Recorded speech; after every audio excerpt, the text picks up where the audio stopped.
Assalamualaikum warahmatullahi taala wabarakatuh. Waalaikumsalam. Sulastri di sini. Casey, tolonglah gunakan nama samaran Sulastri, bukan nama sebenar saya, ataupun jangan sesekali Casey berkongsi dengan sesiapa nombor telefon yang tertera. Saya tahu Casey boleh simpan rahsia, dan ini saya ingin berkongsi satu perkara. Pada mulanya saya fikirkan tak baik cakap tentang keluarga sendiri, seolah-olah meludah ke langit. Tapi Casey, saya rasa ini satu perkara yang perlu saya beritahu kerana perbuatan kakak saya yang cukup menyedihkan. Para pendengar Ria 897 FM, apakah perkara yang dilakukan oleh kakak kepada Sulastri yang menyedihkan?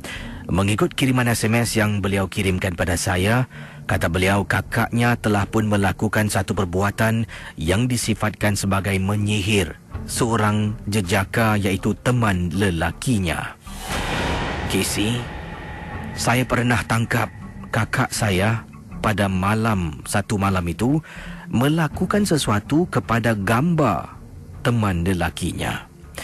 Ini apabila saya nak masuk bilik, beliau sedang duduk betul-betul di belakang katilnya dan membaca sesuatu. Bila saya ternampak, saya terperanjat. Saya tutup pintu tapi pasang telinga. Kakak saya, Casey, telah pun menyeru nama lelaki itu berkali-kali. Casey, sebab itulah, entahlah ini mungkin kebetulan ataupun perwatakannya memang sama macam itu, teman lelaki kakak saya, bila saya lihat, macam tongong ataupun dibuat-buat.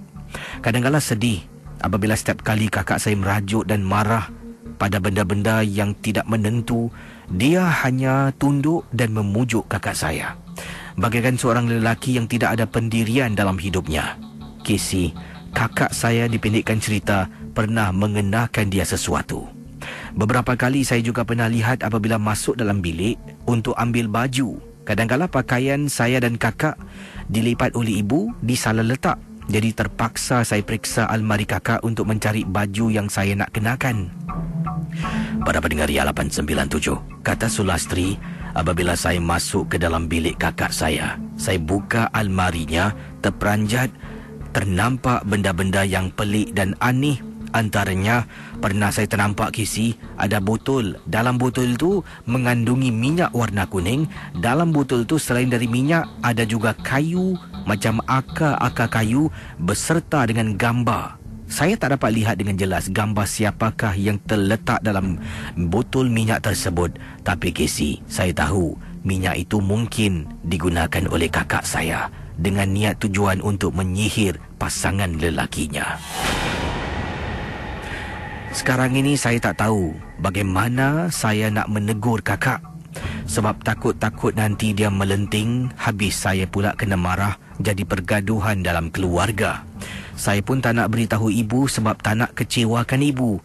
Ayah saya baru meninggal. Jadi dengan menambahkan lagi, kesedihan ini akan katanya mengganggu emosi ibu saya. Casey, tolonglah. Bagaimana agaknya cara-cara untuk menyelamatkan kakak saya dari terjerumus ke arah yang salah dan teman lelakinya dari terus terkena perbuatan yang tidak elok kakak saya ini. Terima kasih dan selamat tengah malam. Sulastri bukan nama yang sebenar.